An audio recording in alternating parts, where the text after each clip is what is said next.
High, আমি অমিয়। আজ আমি তোমাদের সাথে শেয়ার করব যে অযোধ্যায় খুব সস্তায় একটা হোটেল পেলাম এবং সেখানে খুব কমে খাওয়া দাওয়া পেলাম। তো তোমরাও যদি তারা ঘুরতে যাবে মনে করছো, তাদের জন্য এই ভিডিওটা। তোমাদের চলো একবার দেখাই অযোধ্যার ধাম রেলওয়ে স্টেশন। তো আমি বলবো সবাইকেই যে অযোধ্যা রেলওয়ে স্টেশনে নামবে না, অযোধ্যার ধামে নামবে। শুধু স্টেশনটা দেখা আমার পেছনে, অযোধ্যা ধাম, এটা স্পেশালভাবে বানানো রেলওয়ে স্টেশনটা। এখান থেকে মন্দিরটা ওই 5-7 মিনিট হাঁটা। এই হলো রেলওয়ে স্টেশন। এখান থেকে তোমরা বেরিয়ে বাদিকে এই সোজা রাস্তাটা ধরে একদম চলে যাবে। এখান থেকে সোজা ওই 5 থেকে 7 মিনিট সময় লাগবে হেঁটে যেতে অযোধ্যা রাম মন্দির। তো টোটো করা দরকার নেই, যদি অনেক লাগেজ থাকে তাহলে বলবো টোটো করে যেও, তো একটুখানি সময় লাগবে। এই হলো বিড়লা ধর্মশালা। এটাই হলো বিড়লা ধর্মশালা। কত বড় এরিয়া নিয়ে দেখতে পাচ্ছ তোমরা। খুব দারুণ একটা জায়গা, আর খুব কম সস্তায় রুম পাওয়া যায় এখানে। খাওয়া দাওয়াও খুব সস্তা, খুব ভালো জায়গা। আমি সাজেস্ট করবো সবসময় যে এইখানেই রুম নেওয়ার জন্য।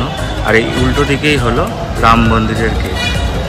তো এটা হলো বিড়লাশালার সব থেকে প্রিমিয়াম রুম। আর এমনি তো ধর্মশালা মানে বুঝতেই পারছো যে একদম কম টাকার মধ্যেই রুম হবে সবকিছু। তো ওটাই হলো সব থেকে বেস্ট রুম। বাকিটা চলো আরো দেখা যাক। ধর্মশালা বিড়লা মন্দির, ধর্মশালার ভেতরে তোমরা পাবে এখানে থাকা, খাওয়া দাওয়া, ঘোরা, সব কিছুই তোমরা এর মধ্যে পেয়ে যাবে। তো এটা হলো বিড়লা ধর্মশালা, বিড়লা মন্দির। দেখো কত সুন্দর। এর ভেতরেই তোমরা শুধু ঘুরতে পারবে আলাদা করে। থাকবো বা কিছু, তো আমি বলবো বিড়লা ধর্মশালায় থেকো। ওই দেখো আমাদের বিড়লা ধর্মশালা, তার অপোজিট গেটেই হলো আমাদের রাম মন্দির। এটা হলো বিড়লা মন্দির। দেখো কত সুন্দর। বিড়লা ধর্মশালাটা প্রায় অনেকটা জায়গা নিয়ে বিস্তীর্ণ। সত্যি বলতে গেলে বিড়লা ধর্মশালাটাই একটা কোনো মন্দিরের চেয়ে কম না। মানে এত সুন্দর জায়গা, এত সুন্দর অ্যাম্পিয়ারে। এটা হলো এই থাকার জায়গাগুলো দেখতে পাচ্ছ, জামা কাপড় শুকোচ্ছে ওদিকে। তো ওদিকেই সব রুমগুলো পড়বে। আর এটা হলো বিশাল বড় একটা পার্কিং, যেখানে প্রায় প্রচুর গাড়ি ধরবে। আর এটা তো মন্দির বললাম তোমাদের আগে। जिस दिन आना हो उस दिन सुबह 10 बजे से लेके खाली रहेगा। तुम जिस दिन आना हो उसी दिन बुकिंग नहीं होती है। ধর্মশালার রুমের জন্য আগে থেকে বুকিং করা হয় না, ওখানে গিয়ে বুক করতে হবে। বিড়লা ধর্মশালার এন্ট্রি গেট। আর এটা হলো বিড়লা ধর্মশালার ফোন নাম্বার। তো তোমরা এখানে ফোন করে জিজ্ঞেস করতে পারো, কিন্তু এখানে এসেই বুকিং করতে হবে, আগে থেকে ওরা বুকিং নেয় না। যাওয়া যাক, তোমাদের একটুখানি দেখিয়ে দিই বিড়লা ধর্মশালা কেমন।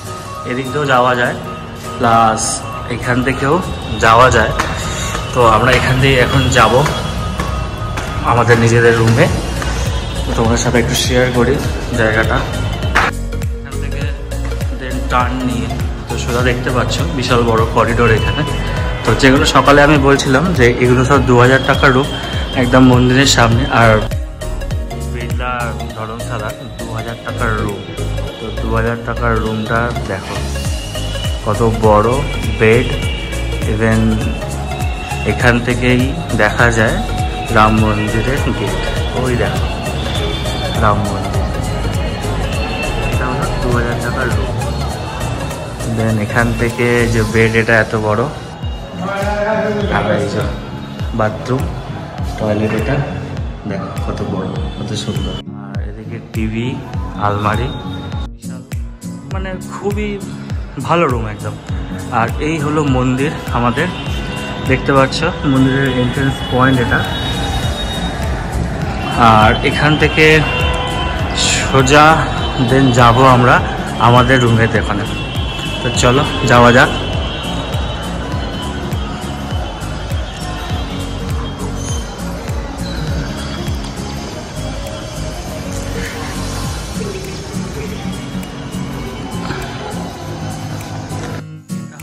আমাদের রুম যেটা আমরা নিয়েছিলাম 750 টাকা হলো এটা রুম। তো দেখতে পাচ্ছ দুটো বেড রাখা আছে এখানে, বেশ বড় রুমটা। এটা টয়লেটটা তোমাদের শেয়ার করি। তো দেখো বিশাল বড় আর পরিষ্কার পরিচ্ছন্ন। খরচার মধ্যে বিড়লা ধর্মশালা খুব ভালো। 750 টাকা থেকে 2000 টাকার এখানে রুম আছে। তো তোমরা মোটামুটি ওখানে থাকলে রাম মন্দির একদম উল্টো দিকেই পাবে। যারা থাকবে তারা এখানে 40 টাকা আনলিমিটেড ভাত রুটি তরকারি খেতে পারবে। টাইমিং হলো দুপুর 2টোর মধ্যে আর রাত্রিবেলা এখানে 7টা থেকে 10টার মধ্যে। তো খাওয়ার জন্য আমি মনে করছি যে খুব দারুণ, আমরাও খেয়েছি এখানে একদিন। তো তোমরা শুধু ভেতরটা দেখো, আর যারা মনে করছো যে একটু কম বাজেটের মধ্যে অযোধ্যা ঘুরবে তো তারা অবশ্যই ধর্মশালায় এসো, টাইমিংয়ে খেয়েও, খাবার দাবার সব কিছু ভালো, আর জায়গাটা দেখো শুধু কত সুন্দর। এখন যাচ্ছি বিড়লা ধর্মশালায় খাবার খেতে, যেখানে 40 টাকা আনলিমিটেড খাবার, যাবো যত খুশি যা খুশি। চলো দেখা যাক কেমন খাবার বাকি। এই হলো বিড়লা ধর্মশালা খাবারের জায়গা, দেখো সবাই খাচ্ছে এখানে, সিস্টেম এরকম করা আছে, দেখো চেয়ার টেবিল পাতা আছে খাওয়ার জায়গা। এটা হলো কাউন্টার আর এটা হলো টাইমিং। তো এখানে 40 টাকা করে দিয়েই খাবার খেতে হয়, আগে টাকা দিয়ে দেবে তুমি, দেন এটাও আরেকটা খাওয়ার জায়গা বিশাল বড়, দেখতে পাচ্ছ ওখানে খাবার নিতে যাচ্ছি এখন খাবার নিতে। দাদা খাবার দিচ্ছে, দেখো কী কী খাবার থাকে, চাটনি প্রথমে, তারপর স্যালাড থাকে, তো এদিকে স্যালাড বলতে মূলো দিয়ে দিয়ে রুটি থাকে তার মধ্যে 2টো করে, তারপর পরে যা নেবে তাই।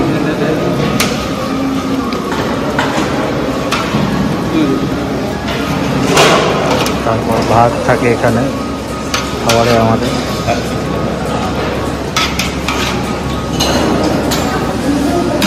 খাওয়া মিলিয়ে। তো এখানে ডাল থাকে খাবারের মধ্যে, যেটা ছোলা মটর বানিয়ে সব রকম আলু, সবজির টেস্ট খুব ভালো। এটাকে কি বলে? হ্যাঁ, তো এটা জানি না কি বলে আমি। চলো, তো দেখতে পাচ্ছ খাবার, তো চলো খাওয়া যাক, সবাই খাচ্ছে আমরাও যাই। ধর্মশালায় এই খাবার থাকে, একবার না যতবার ইচ্ছা তোমরা নিতে পারো খাবার চেয়ে। যে কেমন লাগছে খাবারটা খেতে, ধর্মশালার খাবারটা। তো প্রথমে রুটি আর তরকারিটা দিয়ে দেখি।